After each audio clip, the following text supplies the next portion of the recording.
if you're very vigilant, you would have noticed that properties in Epe, Lagos, Nigeria are not marketed the way they were marketed about a year ago. You would have noticed that there seems to be this strange calm in the Epe real estate market. For so many investors, you might not have noticed, and that is the reason why I'm making this video. For some who noticed, you are not duly informed of what is ongoing in the real estate space at this time. And this is why I'm taking this time out to push this out today, so everybody is abreast of the developments in the real estate space in Epe, Lagos, Nigeria.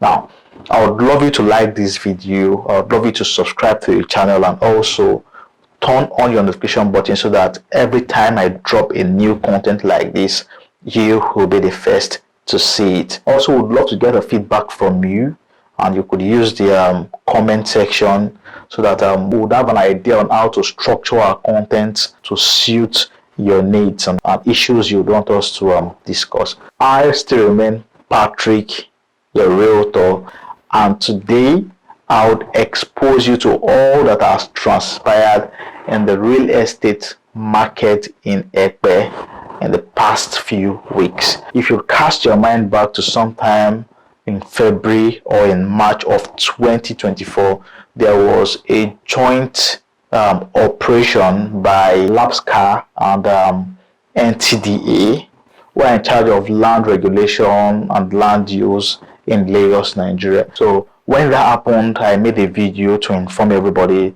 about that development.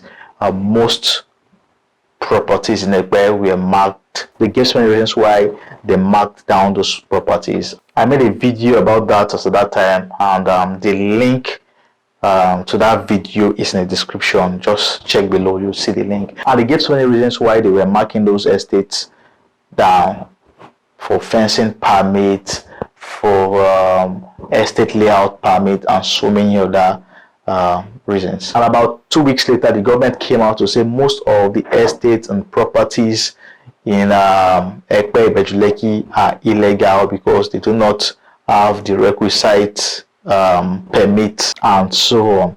Now, right now, if you are very vigilant, you notice that realtors rarely post or publish properties in Epe. Now, Epe is a beautiful space, very strategic locality in the real estate space in Lagos. And an amazing thing about Epe is that it is structured and also segmented into zones. And that means the lands in Epe have been zoned for different uses. I also made a video to explain these zoning regulations in Epe some time ago. The link is what you see on the screen. I would also drop the link in the description below. You could also go later to watch that particular video so you understand and have a better view of the occurrences in Epe. Now, there are areas zoned for residential use, there are areas zoned for agric, there are areas zoned for commercial, and so on. But if you critically analyze the Epe land use map, you would notice that only about 25 to 30% of the total land mass is zoned for residential use. That is one. If you also look at it very well, you would notice that about 60% of the land mass in Epe is either zoned for agric or zoned for forestry. So either ways, it's an agric acquisition or a forestry acquisition. About 60% of the land mass in Epe. The other ones will be zoned for commercial, industrial, government use, education, transportation, health, military, and the rest. Now, one important thing you need to know is that majority of the lands that have been bought or sold, or let me put it like this, majority of the lands that developers are proposed the development of estates fall under agric and forestry. Majority of them. Now, this is not to say there are no lands that fall under residential. There are so many of them. In fact, the lands that are residential freehold in Ekpe right now cost so much because the owners know how valuable their lands are. They cost so much, as high as 10, 12 million. Let us not just go to that. Now, the issue now is these lands where these estates have been developed or are proposing development are that falls under agric acquisition. And the reason why developers will always go for this kind of land are basically the idea they are selling is a land banking idea. Lands you buy, you hold for so many years, you allow it mature, you allow development setting. During the process of maturity, title perfection is carried on, ratification is carried on, and all those things. And it later becomes residential or commercial like other lands in the state. That's the idea most of these developers had to sell those properties. And not just that, the acquisition of those properties are relatively cheap and affordable when you compare them to lands that are residential freehold. As at 2022, a land that falls under residential freehold in Ekpe sold at 3.5 million naira. Today is about 8 to 10 million naira. In 2022, a land that falls under agric in Ekpe would sell about 500, 600,000 naira. So you would understand that acquiring lands that fall under agric are more affordable, and it best suits land banking idea and opportunities. What the government has come to do now, why you see so many of those properties as sales closed, is that the government has dropped a strict warning that most of those properties are illegal because they are not built in accordance with the zoning regulations of the state. Now, what this means is that every developer or most developers are required to go and ratify and perfect their documentations. They might not be able to tell you this, but this is it, and I'll spill it out to you. They acquire the land as agric freehold or agric acquisition whatsoever, and they sold it to you at 500,000, 1 million naira, I don't know. The government now is saying you all should come and ratify. These guys already bought the properties from the family. The government now is saying you all should come and ratify. And ratification simply means come and get government allocation. So what this means is that every developer, for every estate they have to go back to the land bureau and sort things out and start perfecting their document.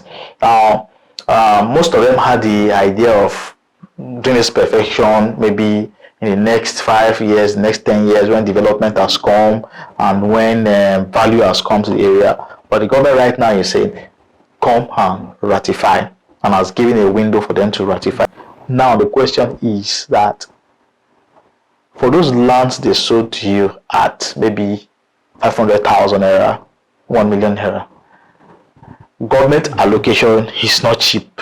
I was privileged to see the allocation document of one of those estates in Ekpe, and the allocation was about 20 hectares of land, and the total amount that was paid for the 20 hectares of land was 450 million naira. Now, when you look at it, when you try to determine how much one of those plots will cost, you'll see that for every plot you pay about 3.54 million naira for ratification. So this is what the government is saying, come and ratify. For so many of the developers who are smart, what they did was, okay, let us close down sales, because for them to be able to ratify or do anything on the property, they cannot continue selling at the price which they've been selling.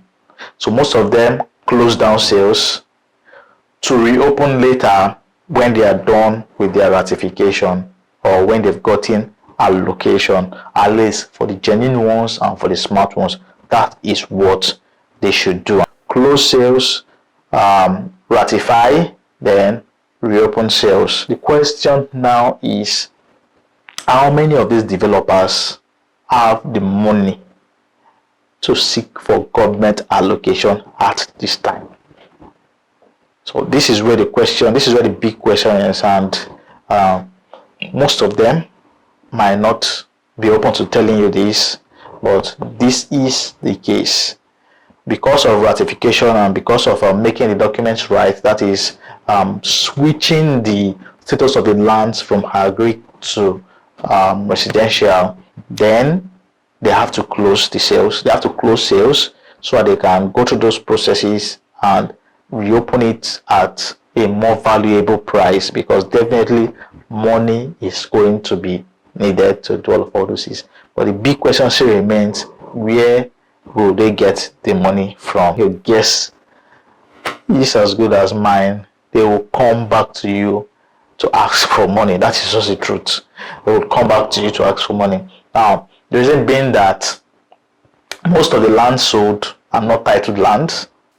For your land to gain value over time, you must perfect your title. So if you don't perfect your title today, you'll still have reasons to perfect your title to guarantee you true security on those properties. So for most of them, they would have to come back to the buyers of those lands, most especially those that sold their lands very cheaply, 1 million, 2 million naira, 3 million naira. They'll definitely come back. That is what it was. They will definitely come back to the investors, because everyone has to perfect their property. Now, for those who sold their properties as high as, let's say, 8 million, 15 million naira, I know of a particular property in Ekpe, they sold it for 15 million naira and still has the same problems. Developers definitely would come back to you to perfect, and I think to guarantee yourself security and safety of your property, you'd have to perfect. So they might not have told you all of this. They might have just told you sales closed, but this is the underlying reasons for that. For them to perfect, they have to raise money, they have to close so as to sell at a better and a bigger value. This is just the truth. So what are your thoughts on all of this? Let me see in the comment section. Like our videos, subscribe to the channel so that you get informed each time we drop a new content. Do well to promote our contents to your friends and your family members, everyone who would love to invest in real estate space in Nigeria. Our contents definitely would help you make wise and informed decisions buying real estate. If it's your first time seeing our videos, go through our past videos. We've discussed so many amazing topics that would open your eyes to the ills and to the goodies in the real estate space. I remain Patrick, your Lagos Realtor. Until we see again, stay safe, keep investing in real estate, and be peaceful.